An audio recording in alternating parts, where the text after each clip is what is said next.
Pour soigner les maux de la société, Gérard Jugnot utilise le pouvoir des mots. Pointure du grand écran, l'acteur a pris la plume pour offrir un livre plein de dérision, à paraître le mercredi 4 novembre, titré Si est-il l'heure des contes. Dans cet ouvrage, l'ex-membre de la troupe du Splendide revisite les contes qui ont bercé l'enfance de son public et leur apporte une pointe d'humour noir. Si est-il donc dans cette logique, souhaitant plutôt rire face à la morosité, que le comédien et réalisateur a livré une histoire dans laquelle le petit Pousset est pris en stop par Émile Louis.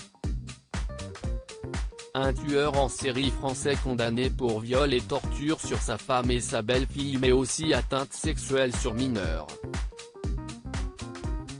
Il a également avoué l'assassinat de cette jeune fille handicapée disparue dans les années 1970, avant de se rétracter.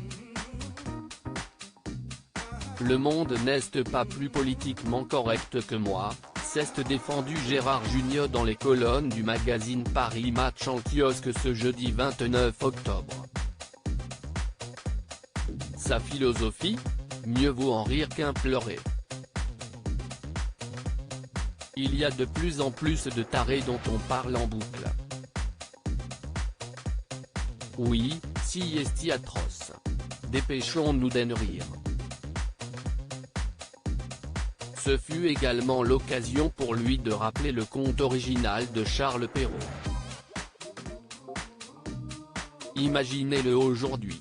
Des parents qui abandonnent leurs enfants en pleine forêt parce qu'ils ne peuvent plus les nourrir, cela ferait la une de tous les journaux. Heureusement, les choses vont un peu mieux que du temps de Perrault, non ? Il y a l'URSSA, les Restos du Cœur, le Secours Populaire, a ainsi estimé Gérard Jugnot. Un pessimiste dans l'âme pour ce livre, le comédien de 69 ans a creusé au plus profond de lui-même, avouant d'être de nature pessimiste à nos confrères de Paris Match. Je vois toujours le verre à moitié vide et le vin est forcément bouchonné. La vie est belle, mais je reste inconsolable de savoir qu'elle a une fin.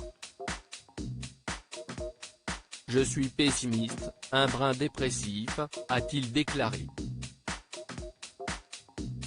En se penchant sur ce nouveau livre, 4 après le dictionnaire de ma vie, Gérard Jugnot livre une réponse aux feel good movies. J'ai fait un feel bad book.